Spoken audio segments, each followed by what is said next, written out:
আসসালামু আলাইকুম। আফরিন কিচেনে আপনাদের সবাইকে ওয়েলকাম জানাচ্ছি আরো একবার। আশা করি সবাই ভালো আছেন। তো প্রতিদিনের মতো নতুন একটি ভিডিও নিয়ে আপনাদের সামনে হাজির হয়েছি। তো আজকে আমি দেখাবো ৭ রকমের সবজি দিয়ে হোটেলের মতো সুস্বাদু করে কিভাবে ভাজি তৈরি করা যায়। তো সেটি আজ আপনাদের সাথে শেয়ার করব। খেতে যেমন মজা এবং এটি কিন্তু অত্যন্ত স্বাস্থ্যকর।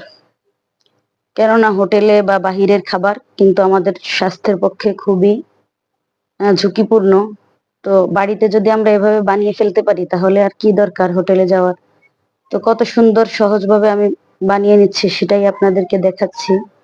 তো প্রথমে এর জন্য আমি নিয়ে নিয়েছি পটল, বেগুন, তারপরে আছে কলা, মরিচ, পেঁয়াজ এবং ৩ কোয়া রসুন। আর এখানে নিয়ে নিয়েছি চাল কুমড়া, ঠিক এরকম করে সাইজ করে কেটে নিয়েছি। আর এখানে আছে আমার ধুন্দল, আর আছে পেঁপে, আর এখানে আমি আলু কেটে নিয়েছি।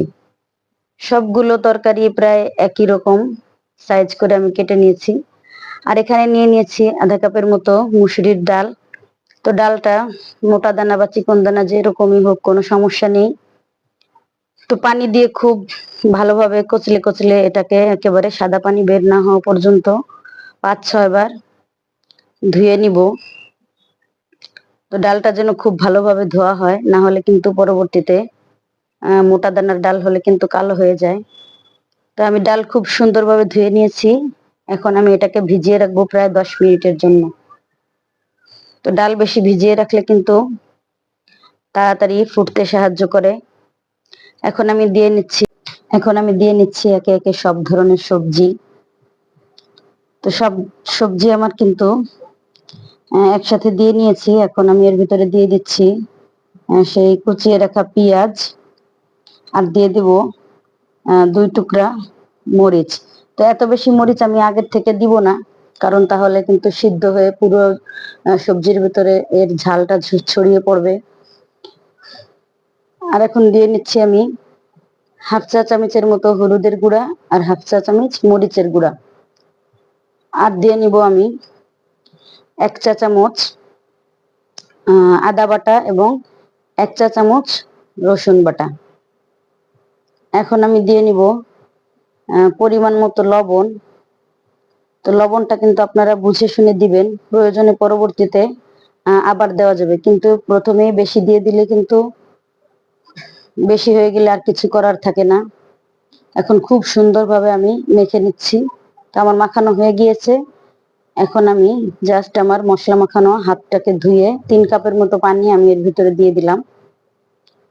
এখন সব সবজিগুলোকে আমি ঢেকে চুলার ভিতরে জাল করব একেবারে খুব ভালোভাবে বলক না আসা পর্যন্ত।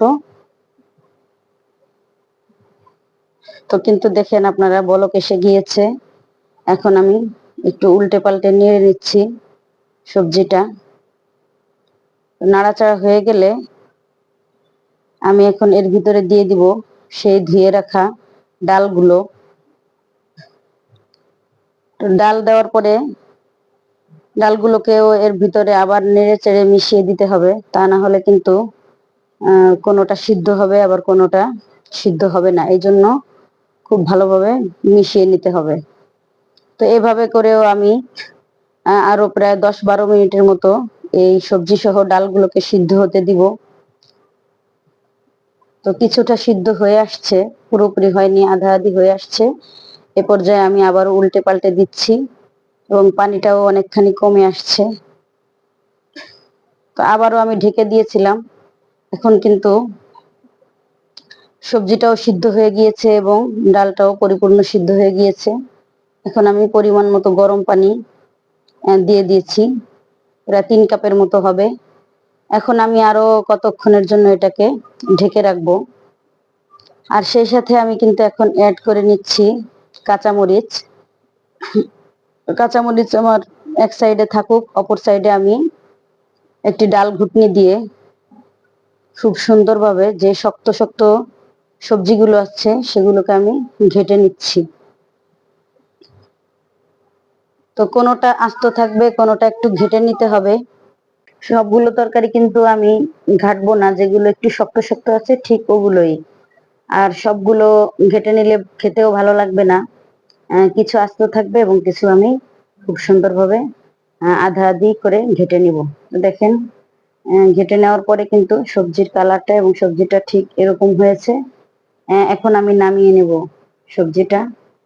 তো চলে যাচ্ছি বাগার দেওয়ার জন্য। এখানে আমি পরিমাণ মতো তেল নিয়ে নিয়েছি, প্রায় 3 টেবিল চামচ হবে। দিয়ে দিয়েছি 2টি শুকনা মরিচ, এটা ঘ্রাণের জন্য আমি তেলের ভিতরে দিয়ে নিয়েছি। সামান্য ভাজা হয়ে গেলে এরপরে আমি দিয়ে দিচ্ছি 1 চা চামচের মতো 5 ফোড়ন। তো 5 ফোড়নটা কেউ যদি না খেতে চান তাহলে না দিতে পারেন, কিন্তু হোটেলে কিন্তু এভাবে দেয়, দিলে একটি ঘ্রাণ আসে। তা আমার কাছে ভালো লাগে, আমি তাই দিয়ে নিয়েছি। আর এখন আমি দিয়ে নিয়েছি মাঝারি সাইজের 3টি পেঁয়াজ কুচি করে। এখন খুব সুন্দরভাবে এটাকে আমি লাল লাল করে ভেজে নিব। ভাজা হয়ে গিয়েছে, এখন আমি ঢেলে দিচ্ছি সেই সিদ্ধ করে রাখা সবজিগুলো। সিদ্ধ করা সবজি এখন আমি দিয়ে খুব ভালোভাবে এটার সাথে নেড়ে চেড়ে নিব, যাতে করে তেল এবং ফোড়নের সবগুলো মশলা খুব সুন্দরভাবে এর সাথে মিলেমিশে যায়। এখন কিন্তু আমি এটাকে খুব দ্রুত নেড়ে নিচ্ছি। আপনারা যত সম্ভব তাড়াতাড়ি করে যে কোনো বাগার দেওয়ার পরই ঢাকনা দিয়ে ঢেকে দিবেন, তাহলে এর ঘ্রাণটা কিন্তু ভিতরে খুব ভালোভাবে বসে যাবে। আর তা না হলে কিন্তু আমরা ফোড়নটা যে কারণে দেই বা বাগার যে কারণে দেই ঘ্রাণের জন্য, সেটা কিন্তু থাকবে না।